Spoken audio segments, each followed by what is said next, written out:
देखो, हम अपने शिखर बैच में थे और आज हम शिखर बैच में गांधी एरा कवर करने वाले हैं। ये हमारी हिस्ट्री की क्लास की बात करें तो मॉडर्न हिस्ट्री की हमारी ये 5वीं या 6ठी क्लास है। इसमें हम गांधी एरा का कुछ पार्ट कवर कर चुके थे, अब हम नेक्स्ट पार्ट करने वाले हैं। ये आपका एफ कैट हो, सी डी एस हो, एस एस सी का सी जी एल हो, सी एच एल हो या आपका सी पी ओ, कोई सा भी एग्जाम हो, हर एग्जाम के लिए आपके एक इम्पोर्टेंट है। इसकी फ्री PDF आपको मिल सकती है। हिस्ट्री को हमने फिर पहले बताया, एक स्टोरी के फॉर्मेट में हम आपको याद कराते चल रहे हैं। सब इंपॉर्टेंट पॉइंट्स किस तरीके से कहाँ से आ सकते हैं, हम सब कवर करते हुए भी चलते हैं। देखो, बात करें हम तो हम अब तक पढ़ चुके थे गांधी एरा में। गांधी जी के इस एरा को गांधी एरा क्यों कहा जाता है, क्या उनका इंपॉर्टेंस थी, क्या क्या उनके रोल रहे, क्या उनके स्टडी बैकग्राउंड रहा, और उनको किसने क्या क्या कहा, उनकी इंपॉर्टेंट बुक्स वगैरह हम सब कवर कर चुके थे। आज हमें कवर करना था, तो हमने कहा था कि नेक्स्ट हम कवर करेंगे कि उनका क्या क्या कंट्रीब्यूशन रहा है इंडिया फ्रीडम स्ट्रगल के अंदर। क्योंकि हमने जाना था कि गांधी एरा इसको इसलिए कहा गया है कि यहाँ से इंडिया के फ्रीडम स्ट्रगल में गांधी जी का इन्वॉल्वमेंट हो गया था, इसी वजह से इसको गांधी एरा कहा जाता है। तो सबसे पहले अगर हम बात करें फ्रीडम स्ट्रगल में इनके इन्वॉल्वमेंट की, कहाँ से या क्या क्या कॉन्ट्रीब्यूशन रहा है, तो सबसे पहले आता है इनका 1917 चंपारण सत्याग्रह। अब ये चंपारण सत्याग्रह क्या है, इसमें क्या क्या इंपॉर्टेंट है, हमें ये जानने की ज़रूरत है। तो अब इसको हम जानते हैं कि 1970 में चंपारण सत्याग्रह क्या है और किसके लिए हुआ था। तो आप याद रखना, सबसे पहले सत्याग्रह की बात करें इंडिया में कौन सा आता है, तो चंपारण सत्याग्रह आता है। ये सत्याग्रह जो आपका हुआ था, इसको गांधी जी ने लीड किया था। और ये जो लीड किया गया था वो चंपारण में किया गया था। इसमें लीड जो किया गया था वो करा गया था इंडिगो फार्मिंग के लिए, यानी कि जो नील की खेती होती है उसके लिए। वहाँ पे जो ब्रिटिशर्स हैं उन्होंने फोर्स किया वहाँ के फार्मर्स को कि आपको इंडिगो ग्रो करना होगा और इंडिगो ग्रो करके हमें देना होगा। और इंडिगो ग्रो करने से वहाँ पे ये होता था, जिस भी खेत में जिस भी पार्ट में आप इंडिगो या नील की खेती करेंगे वो पार्ट हमेशा के लिए उपजाऊ, उसकी जो मतलब फर्टिलिटी है वो ख़त्म हो जाएगी। ये बात उसकी वहाँ पे थी, इसी वजह से अब वो करते थे तो उनका ख़त्म हो जाता था। तो इसीलिए सत्याग्रह उसके लिए इसके लिए किया गया था। और यहाँ पे फार्मर्स की जो बात थी उनको गांधी जी ने कबूल करवाया और उसको आगे रखा। तो ये सबसे पहले सत्याग्रह आता है। इसके बाद 2 सत्याग्रह इंपॉर्टेंट और हो जाते हैं। वो सत्याग्रह कौन कौन से, उनको भी जान लेते हैं। 1918 में सत्याग्रह आता है आपका, और यहाँ पे 2 सत्याग्रह आएंगे। एक है आपका अहमदाबाद सत्याग्रह, ठीक है, एक है आपका अहमदाबाद वाला, ठीक है, एक मिनट रुकिए। एक आएगा आपका अहमदाबाद, ठीक है, अहमदाबाद। यार कितना भोगते हैं साले, ठीक है। इसमें क्या होता है, ये जो सत्याग्रह करा गया ये अहमदाबाद में किया गया। अहमदाबाद में मिल वर्कर्स जो है, जो मिल वर्कर्स है उनके लिए किया। ये समझिए कि वहाँ पे इन ब्रिटिशर्स ने मिल में काम तो पूरा करवाया, ओवर टाइम भी करवाया। क्या कराया गया था, ओवर टाइम कराया गया था वहाँ के वर्करों से। और उसके बाद वहाँ पे एक बीमारी आ गई थी और ज़रा, और बाद में कह दिया कि हम ओवर टाइम का पैसा नहीं दे सकते, उनसे काम करवाया ओवर टाइम का पूरा, है ना। और लोगों को फिर प्रॉब्लम होने लगी इस बात से सॉरी। तो गांधी जी ने इस बात को करा के उनको जो उनके ओवर टाइम का था उस चीज़ का पैसा दिलवाया गया। ये आपका अहमदाबाद सत्याग्रह आता है। इसी के साथ अब एक और याद रखेंगे आप, वो भी आपका 1918 में ही आता है। कब आता है, वो भी आप याद रखना कि वो भी आपका 1980 के अंदर आता है। और इस सत्याग्रह को नाम देते हैं खेड़ा सत्याग्रह, ठीक है। ये सत्याग्रह है आपका खेड़ा सत्याग्रह। और इस सत्याग्रह में क्या हुआ था, ये जो सत्याग्रह है आपका, ये भी जो सत्याग्रह है ये भी फार्मर्स के लिए ही हुआ था। ये हुआ था उनके जो लैंड है, मतलब जो उनके लैंड का टैक्स है भाई, जो मान लीजिए जिन्होंने लैंड अपन रखा है या किराए पे ले रखा है, उसका जो लैंड टैक्स था, अंग्रेजों ने कहा, जो वसूल करने वाले थे जमींदार जो होते थे, कि आप ज़्यादा से ज़्यादा टैक्स लो। लेकिन ज़्यादा से ज़्यादा टैक्स लेने की वजह से प्रॉब्लम हो रही थी, तो इस चीज़ के लिए सत्याग्रह हुआ था ये। तो 3 सत्याग्रह इंपॉर्टेंट है, आपको याद रखने हैं। 1917, 1918 में 2 अहमदाबाद और आपका खेड़ा। ये आपके लैंड टैक्स के लिए हुआ, ये आपका हुआ इंडिगो फार्मिंग के लिए, ठीक है। ये हुआ आपका इंडिगो फार्मिंग के लिए। और ये अहमदाबाद वाला हुआ था आपका मिल के लिए, मिल वर्कर्स के लिए। तो पूछ लिया जाता है कई बार कि ये सत्याग्रह किससे रिलेटेड है, तो आपको इससे रिलेटेड बात अब आपको कवर हो चुकी होगी। अब यहाँ से इंपॉर्टेंट चीज़ शुरू होती है, जो सबसे इंपॉर्टेंट मूवमेंट्स में आता है, वो आता है आपका नॉन कॉपरेशन मूवमेंट, जो स्टार्ट हुआ था आपका 1920 में। तो नॉन कोऑपरेशन मूवमेंट से हमें क्या-क्या चीज़ याद रखनी है, हम उसको जानने की यहाँ पे पूरी आपको स्टोरी फॉर्मेट में आपको एक्सप्लेन करता हूँ किस तरीके। तो सबसे पहले आप ये याद रखना कि 1920 में स्टार्ट होता है आपका नॉन कोऑपरेशन मूवमेंट। अब इस नॉन कोऑपरेशन मूवमेंट का मतलब क्या था और इसमें क्या-क्या होता है? तो इस मूवमेंट के तहत या इस मूवमेंट के अंदर ये बात हुई थी कि जितने भी इंडियंस ब्रिटिशर्स, जो भी हमारे ब्रिटिशर्स थे उस टाइम, उनके यहाँ काम करते थे, ठीक है? चाहे प्राइवेट हो, चाहे वो गवर्नमेंट जॉब कर रहे हों, जो भी चिल्ड्रन थे, जो उनके स्कूल्स में पढ़ रहे थे, वो सब पढ़ाई, यानी कि सब एक तरीके से कहा गया कि जो भी ब्रिटिशर्स के अंडर जॉब कर रहे हैं कुछ कर, वो सब अपनी नौकरियां छोड़ के सब अपने बच्चों को पढ़ाना वहां बंद करके सब इसमें नॉन कोऑपरेशन मूवमेंट में जुड़ो। नॉन कोऑपरेशन मूवमेंट का मतलब ये था कि बस आपको उनके अंग्रेजों को जो था उनकी हर चीज को बाइकआउट करना है।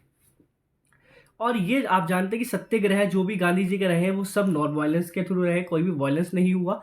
तो ये भी नॉन वायलेंस के थ्रू चल रहा था और हम जान चुके थे नॉन वायलेंस के थ्रू क्यों चल रहा है। और हम जानते हैं नॉन वायलेंस क्योंकि हमने आपको पढ़ाया था कि रिवोल्ट, कौन सा रोलेट एक्ट चल रहा था, कब हुआ था आपका रोलेट एक्ट, 1990 के आसपास आपका रोलेट एक्ट चला था, है ना, जब जलियांवाला बाग कांड होता है। तो उस वजह से कि जिसको ब्लैक लॉ भी कहा गया था कि ना दलील ना अपील ना कोई कार्रवाई के तहत जो है आपको कर दिया जाएगा, तो अगर करते तो वो केस हो जाता। बट इसमें क्या होता है, ये बहुत अच्छे से चल रहा था, बहुत अच्छे से बिल्कुल चल रहा था। और आपको यहाँ पे एक इंपॉर्टेंट चीज और बता देता हूँ कि इसी टाइम 1920 में जो हमारे सुभाष चंद्र बोस है ना, जो हमारे सुभाष चंद्र बोस है, उन्होंने ऑल वर्ल्ड, ऑल इंडिया नहीं, ऑल वर्ल्ड 4th रैंक हासिल की थी अपने आईसीएस के एग्जाम में, है ना, जिसको आज के टाइम में आप आईएएस के जानते हैं, उस एग्जाम में। और उनके पास इससे इंडिया का वर्सराय बनने का मौका था, बट नॉन कोऑपरेशन मूवमेंट चल रहा था तो उन्होंने भी इस पोस्ट को लेने के लिए मना कर दिया था कि मैं इंडिया के साथ हूँ, इंडिया के खिलाफ नहीं हूँ। तो इस वजह से उन्होंने यहाँ ज्वाइनिंग नहीं की गई थी। अब बात आती है कि स्टॉप क्यों हुआ और किस डेट में स्टॉप होता है।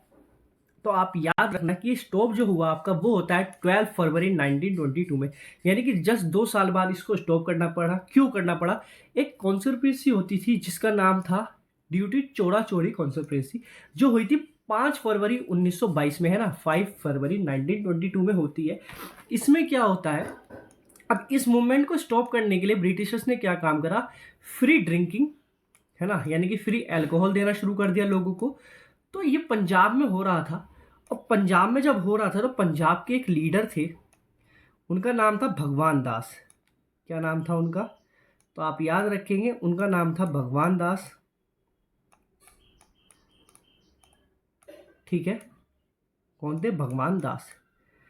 ये जाते हैं और ये मना करते हैं कि आप जो है ये ड्रिंक जो है हमारे एरिया के या स्कूल के बच्चों के आसपास नहीं बेच सकते, उससे दूर बेचिए, लोकल, यानी कि आप विलेज में ये नहीं कर सकते, उसके बाहर आपको बेचनी है, आप बेच सकते हैं। उनको इस बात के लिए जो है अरेस्ट कर लिया जाता है और उनको जेल में डाल दिया जाता है। अब जब उनको जेल में डाल दिया जाता है तो जितने भी लोग थे वहाँ के, वो सारे के सारे उस पुलिस स्टेशन के बाहर चले जाते हैं और धरना ले जाते हैं। गांधी से बात हुई थी, गांधी जी कहते हैं तुम चुपचाप जाके वहाँ बैठ जाओ, मैं आ रहा हूँ इतने। वहाँ जाते हैं तो वहाँ का जो हेड होता है, वहाँ पे उस पुलिस स्टेशन के अंदर आप याद रखना 22 पुलिस ऑफिसर्स होते हैं। और वो लोग वहाँ पे उनको, जो लोग बैठे हैं उनको बुरा भला कहने लगते हैं कि फ्री के खाने वाले, इस तरीके से खाने वाले। तो एक छोटा बच्चा होता है, वो एक पत्थर उठाता है और फेंक के मार देता है। जब पत्थर उठा के फेंकते हैं, मारता है, तो जो वहाँ का हेड होता है उसके वो लग जाता है और उसके ब्लड निकल जाता है। तो वो आओ देखता ना ताओ देखता, वो गन से शूट कर देता है और वो बच्चा वहीं मर जाता है। अब जब एक बच्चे को मार दिया तो पूरी भीड़ बेकाबू हो जाती है। पूरी भीड़ जो है उन सब के सब आदमियों को पुलिस थाने में बंद कर देती है और भगवान दास को बाहर निकाल लेती है।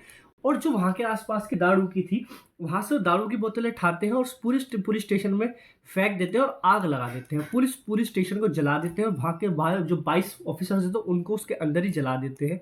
जब गांधी जी आते हैं और ये चीज़ देखते हैं, वो सर पकड़ के बैठ जाते हैं और वो हाथों हाथ इसको फिर खत्म कर देते हैं, क्योंकि उनको पता था अगर वो ये खत्म नहीं करेंगे तो ये जो है रोलेट एक्ट के तहत सब लोगों को मार देंगे, और वो ये नहीं चाहते थे, इसलिए इसको स्टॉप करना पड़ा। ये कॉन्स्पिरेसी हुई आपकी 5 फरवरी 1922 में और इसको स्टॉप करना पड़ा फिर 12 फरवरी 1922 में। लेकिन उसी के बाद 1922 में गांधी जी को अरेस्ट कर लिया जाता है और यहाँ पे गांधी जी को वैसे सुनाई जाती है 6 साल की सज़ा, बट गांधी जी यहाँ पे अनशन कर देते हैं और इसी वजह से 1924 में उनको छोड़ना पड़ता है। 1924 में उनको छोड़ना पड़ता है मजबूरन। वो इतना बुरा हाल कर लेते हैं अपना कि अगर उनको नहीं छोड़ा जाता तो वो वहीं मर जाते हैं, और फिर उसके बाद अगर गांधी जी मर जाते तो इंडियन जो है बेकाबू हो जाते। अगर ये मूवमेंट जिस हिसाब से चल रहा था तो हमें 1923 में ही फ्रीडम मिल जाती, जिस हिसाब से मूवमेंट चल रहा था, बट ऐसा नहीं हो पाया, इसको स्टॉप करना पड़ा मजबूरी से। और आप याद रखेंगे जब ये 1924 में हुआ तो 1924 में ही गांधी जी ने सिर्फ one and only Congress session held किया था, जिसको कहा जाता है बेलगाम सेशन। और ये हम कवर कर चुके हैं, अगर हमने इंपॉर्टेंट सेशन वाली इंडियन कांग्रेस वाली आपने वीडियोस देखी है तो। ये इकलौता सेशन, और सिर्फ सेशन इसलिए किया गया था क्योंकि यहाँ पे सिर्फ लोगों को एक करना था जो लोग अलग अलग हो चुके थे। क्यों? क्योंकि आप यहाँ जानेंगे आगे, अभी हम देखते हैं। चलिए यहीं कवर कर लेते हैं इसको भी। क्योंकि 1923 में जब गांधी जी अरेस्ट हुए 1922 में, तो 1923 में आपकी एक पार्टी बनती है जिसका नाम होता है स्वराज पार्टी। कौन सी पार्टी होती है? स्वराज पार्टी। ठीक है, और इसको कौन बनाता है? ये क्वेश्चन भी बनता है, स्वराज पार्टी कब बनी और किस किसने बनाई। तो आप याद रखेंगे इसको 2 लोग मिलकर बनाते हैं। एक का नाम होता है मोतीलाल नेहरू, पंडित जवाहरलाल जी नेहरू के पापा, और एक थे चित्तरंजन दास। ठीक है, चित्तरंजन दास, ये दोनों मिलके बनाते हैं। और कहाँ बनाते हैं? तो आप याद रखें ये बनी थी इलाहाबाद में, जो आज के टाइम में प्रयागराज के नाम से जाना जाता है। तो ये आपकी बनी थी इलाहाबाद में। ठीक है, अब समझेंगे आगे आप। अब एक और चीज़ समझेंगे आप, निकनेम वगैरह हम कवर कर चुके थे। उसके बाद आता है आपका साइमन कमीशन। अब साइमन कमीशन भी बहुत इंपॉर्टेंट है और काफ़ी से अच्छे क्वेश्चन बनते हैं आपके एसएससी का एग्जाम हो, कोई सा भी एग्जाम हो, हर एग्जाम में बहुत अच्छे क्वेश्चन से बनते हैं, क्योंकि इसमें बहुत सारी बातें हैं जो आपको जानने की ज़रूरत है। कि ये सबसे पहली बात, साइमन कमीशन कब आया? तो आप याद रखना, कब बना साइमन कमीशन? तो आप याद रखेंगे 1927 में बनता है आपका साइमन कमीशन। बट यहाँ ये बनता तो है, बट इससे 2 क्वेश्चन बनते हैं इसके बनने के ऊपर ही, कि 1927 में साइमन कमीशन बनता है बट ये इंडिया में नहीं बनता है। इंडिया की बात करें कि इंडिया में कब आया, तो आप याद रखेंगे इंडिया में आया 1928 में, यानी कि 1 साल बाद। साइमन कमीशन ब्रिटिशर में बना आपका 1927 में, बट इंडिया के अंदर आया 1928 में। और इसका प्रेसिडेंट कौन था साइमन कमीशन का? तो आप याद रखेंगे सर जॉन साइमन इसका प्रेसिडेंट रहा। और इसका अपोज क्यों हुआ? क्योंकि आप याद रखेंगे 7 मेंबर कमेटी थी, कमीशन थी, और इसमें 7 जो मेंबर्स थे वो सब वाइट थे, कोई भी इंडियन नहीं था। वाइट का मतलब ये है कोई भी इंडियन नहीं था। तो इंडियंस की डिमांड थी कि एटलीस्ट कम से कम आप एक मेंबर तो इंडियन रखें, बट ऐसा नहीं हुआ, उन्होंने इस चीज़ को नहीं माना, तो इसका बहुत सारा अपोजिशन हुआ। और आपने एक बहुत अच्छा नाम भी सुना होगा, साइमन गो बैक। तो इसी का के लिए स्लोगन दिया गया था, साइमन गो बैक, है ना, जो दिया गया था, जिसकी वजह से आगे आप समझेंगे कि हमारे एक क्रांतिकारी को मार दिया गया था, है ना। अब बात आती है कि साइमन कमीशन को सपोर्ट करने वाला अकेला एक इंडियन, तो आप याद रखेंगे भीमराव अंबेडकर साहब अकेले एक इंडियंस थे जिन्होंने साइमन कमीशन का सपोर्ट किया था। ठीक है, पंजाब के हमारे एक वीर क्रांतिकारी लाला लाजपत राय जी इसका अपोजिशन कर रहे थे। और जब इसका अपोजिशन कर रहे थे तो अंग्रेजों को दिखा कि ये बहुत बड़े क्रांतिकारी हैं, और उनके देखते ही साथ ही उनको मारने का मन करा, और वहाँ पर लाठी चार्ज कर दिया गया जब नारे लग रहे थे साइमन गो बैक के। और किस कौन लगाता है? उस टाइम कैप्टन था, कैप्टन लेफ्टिनेंट स्कॉट, वो लाठी चार्ज करा देता है। और 17 नवंबर 1928 में साइमन कमीशन गो बैक के अपोजिशन के लिए लाला लाजपत राय के सर पे लाठियां मार के लेफ्टिनेंट स्कॉट जो है उनको मार देता है। इसे अब आपके लिए इंपॉर्टेंट हो जाएगी कहानी, आपको एक जाननी है जो है भगत सिंह और चंद्रशेखर आजाद से रिलेटेड कहानी। अब जब लाला लाजपत राय जी को मार दिया जाता है तो भगत सिंह और चंद्रशेखर आजाद फैसला करते हैं कि ठीक 1 साल बाद 17 नवंबर 1929 में, यानी कि 17 नवंबर 1922 में जो है लेफ्टिनेंट स्कॉट को मारेंगे, हर हाल में मारेंगे। अब इसी के बाद एक कॉन्स्पिरेसी आती है, आप जो याद रखेंगे वो आती है सैंडर्स मर्डर कॉन्स्पिरेसी। अब सैंडर्स मर्डर कॉन्स्पिरेसी का मतलब ये है कि प्लान हुआ पूरा चंद्रशेखर आजाद और आपके भगत सिंह दोनों जी का कि 17 नवंबर 1928 में ही सॉरी, एक महीने बाद 17 दिसंबर 1928 में, एक साल बोल गया सॉरी, एक महीने बाद ही हम सैंडर्स को नहीं, मतलब लेफ्टिनेंट स्कॉट को मारेंगे। तो उसकी घेराबंदी हो जाती है। और आप ये चीज़ जानिए कि भगत सिंह जो थे आपके, वो एक शार्प शूटर थे, ठीक है, और शार्प शूटर के साथ साथ वो एक इंटेलिजेंट पर्सनैलिटी भी थी। यानी कि वो बहुत सारी बुक्स और बहुत सारी नॉलेज गेन करते थे। और चंद्रशेखर आज़ाद की बात करें तो वो हमारे विल पावर और फिजिकल पावर से बहुत ज़्यादा स्ट्रॉन्ग थे। ये दोनों लेफ्टिनेंट स्कॉट के ऊपर स्टार्टिंग रखते हैं, नज़र रखना, और ये प्लान करते हैं सब चीज़ें उसकी उठने बिठने सबसे लेके कि उसको किस तरीके से जो है मारा जा सकता है। बट वो देखते हैं कि इसको मारने का कोई ऑप्शन नहीं मिल रहा। क्यों?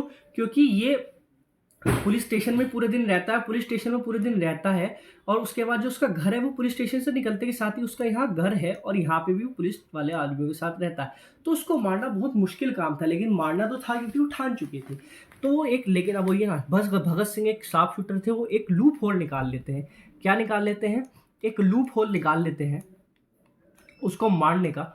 और वो नोटिस करते हैं कि वो लगभग 2-2:30 बजे खाना खाने के बाद 5 मिनट के लिए अकेला आता है अपना सिगार पीने के लिए पुलिस स्टेशन के बाहर। यानी कि 5 मिनट का टाइम था कि उसको मार के सामने से भागना पुलिस स्टेशन के, बहुत मुश्किल काम था, लेकिन प्लान हो चुका था, मारना था तो मारना था। तैयारी सब कुछ हो चुकी थी, अपने सब लगे हुए थे। लेकिन यहीं पे एक न्यू क्रांतिकारी आते हैं जिनका नाम होता है आपके राजगुरु, ठीक है। कौन थे? राजगुरु आते हैं। और राजगुरु जब आते हैं तो वो भी नए नए थे, तो उनको भी चस्का लगता है कि हमें करना होता है। तो आते हैं क्रांतिकारी हुए ग्रुप में और कहते हैं कि हमें भी इस चीज़ को ले चलो भाई, हमें भी ले चलो। भगत सिंह कहते हैं चलो भाई ले चलते हैं भैया, चंद्रशेखर भैया वो ले चलते हैं। अब वो जाते हैं वहाँ पे, तो खाली बैठे हैं भाई, आप क्योंकि अगले दिन मारना है, आज तो कोई मारने का प्लान नहीं था। तो दोनों बैठे, देखे भगत सिंह जो है वो बैठे हैं तो खाली वो बुक्स पढ़ रहे हैं, चंद्रशेखर खाली है तो वो अपने डंड लगा रहे हैं। तो राजगुरु जाते हैं चंद्रशेखर के पास, कहते हैं भैया भैया हमने आज तक बंदूक नहीं चलाई, हम क्या उसको मारे? वो डांट के भगा देते हैं। भगत सिंह के पास जाते हैं, भगत सिंह से कहते हैं भैया भैया हम जो है उसको मारना चाह रहे हैं, क्या बंदूक हम चलाए? भगत सिंह कहते हैं ठीक है चला लो। चंद्रशेखर कहते हैं तुम पागल हो, वहां से भागना कितना मुश्किल है और तुम उससे बंदूक चलाने की बात कर रहे हो। तो कहते हैं अरे भैया अब नहीं चलाएगा तो कब चलाएगा? पूरा प्लान हो चुका था। प्लान ये था कि साइकिल आएगी, साइकिल की चैन उतरेगी, साइकिल की चैन के चढ़ाने के बहाने लेफ्टिनेंट स्कॉट बाहर आएगा और उसको बंदूक मार देंगे। अब लेफ्टिनेंट स्कॉट है कौन, कैसा दिखता है, कैसा नहीं दिखता है, सिर्फ दो लोग जानते थे, भगत सिंह और चंद्रशेखर आजाद। अब ये दोनों तो है दीवार के पीछे, ये रहा आपका पुलिस स्टेशन और यहाँ पे है साइकिल। राजगुरु चले गए, लेफ्टिनेंट स्कॉट की जगह आ गया सैंडर्स। अब सैंडर्स आता है, राजगुरु उठे और उन्होंने गोली मारी। गोली जब उन्होंने मारी, गोली निकल गई उसको कान को छूते हुए, खून देखा, बेहोश हो गए। पहली बार खून देखा था। वो उठा, देखते हैं भगत सिंह की, वो उठ रहा है, उसको गोली मार देंगे। भगत सिंह दीवार से कूदते हैं, उठते हैं और सैंडर्स के ढेर धड़ाधड़ गोली मारते हैं। राजगुरु को उठाते हैं और कहते हैं भगत चंद्रशेखर से भैया आ रहे हैं या हम जाए? चंद्रशेखर भी जाते हैं, राजगुरु को उठाते हैं और सब वहां से फरार हो जाते हैं। तो यहाँ यही आता, मारना था लेफ्टिनेंट स्कॉट को, मार गया सैंडर्स। तो इसी को नाम से लिया गया है 17 दिसंबर 1928 सैंडर्स मर्डर कॉन्स्पिरेसी। ठीक है। अब इसी के बाद एक और इम्पोर्टेंट चीज आप याद रखेंगे, वो है आपकी नेहरू रिपोर्ट। कि नेहरू रिपोर्ट इंपॉर्टेंट क्या है, नेहरू रिपोर्ट से क्या क्या है, तो आप जानेंगे। 1920 में आती है आपकी नेहरू रिपोर्ट। और नेहरू रिपोर्ट इसको इसलिए कहा गया कि ये जो है उस टाइम सेक्रेटरी ऑफ स्टेट था लॉर्ड आपका बुरकिन हेड। ठीक है। ये चैलेंज करता है कि तुम लोग अपने संविधान, अभी अपने फ्रीडम की बात करते हो, क्या तुम्हारे पास है कि तुम अपने संविधान को किस तरीके से, अपने देश को किस तरीके से चलाओगे, क्या तुम्हारे पास इसके कुछ है? चैलेंज लेते हो। तो नेहरू जी जो है इस चीज़ के चैलेंज लेते हैं कि हाँ मैं एक ऐसा चीज़ तैयार करूंगा जिसको हम डिफाइन करेंगे किस तरीके से अपने देश को हम चलाएंगे। वो चैलेंज लेते हैं, और चैलेंज लेते हैं तो वो एक आपका मॉडल तैयार करते हैं जिसको कहा जाता है ब्लूप्रिंट ऑफ इंडियन कॉन्स्टिट्यूशन, या कह सकते हैं first written demand of fundamental rights. यानी कि फंडामेंटल राइट्स की जो पहली डिमांड मांगी गई वो नेहरू रिपोर्ट के अंदर मानी गई।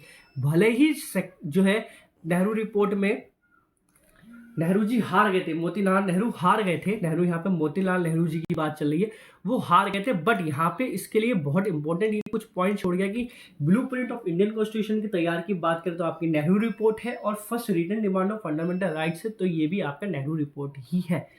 अब बात करते हैं कि आगे हमें क्या पढ़ना है। तो आगे जो है हम सिविल डिसऑर्डर मूवमेंट आपका, और राउंड टेबल कॉन्फ्रेंस क्या था आपका, Gandhi Irwin pact, 1935 government of Indian act पढ़ेंगे और उसके बाद हम पढ़ेंगे सुभाष चंद्र बोस के बारे में। तो अब ये हम करेंगे नेक्स्ट वीडियो में कवर, क्योंकि वीडियो को ज़्यादा लेंथी नहीं करते, हम छोटी वीडियो रखते हैं जिससे कि स्टोरी आपको अच्छी लगे। इस स्टोरी को समझो, जिससे रिलेटेड आप क्वेश्चन लगाए तो आपके माइंड में सेट होगी। सेशन अच्छा लगा हो तो देखो लाइक सब्सक्राइब करना मत भूलना गाइस। चलिए फिर मिलेंगे नेक्स्ट क्लास में, तब तक के लिए बाय बाय। हाँ, ज्योग्राफी में आप लोगों का अच्छा रिस्पॉन्स है, तो ज्योग्राफी की भी हम इंडियन ज्योग्राफी कवर कर रहे थे। अभी आपने उसमें पढ़ा था कि नेबर्स कंट्री हमारी क्या क्या थी, इंडिया की लोकेशन क्या थी, वो सब हम कवर कर चुके थे। यहाँ पे हमारा इंडिया है तो ये कहाँ है, ये लोकेशन क्या है, यहाँ पॉइंट क्या है, ये पॉइंट क्या है, क्या क्या लैटिट्यूड है, लॉन्गिट्यूड क्या है, वो सब हम कवर कर चुके थे। अब हम नेक्स्ट समझेंगे उसके कुछ ट्रांसपोर्ट सिस्टम। सबसे पहले हम ट्रांसपोर्ट सिस्टम करेंगे, स्टैटिक जीके का पोर्शन है, हम इसको कवर करेंगे अपने इंडियन ज्योग्राफी के अंदर। चलिए फिर मिलेंगे नेक्स्ट क्लास में, तब तक के लिए जय हिंद, अपना ध्यान रखिए, बाय बाय।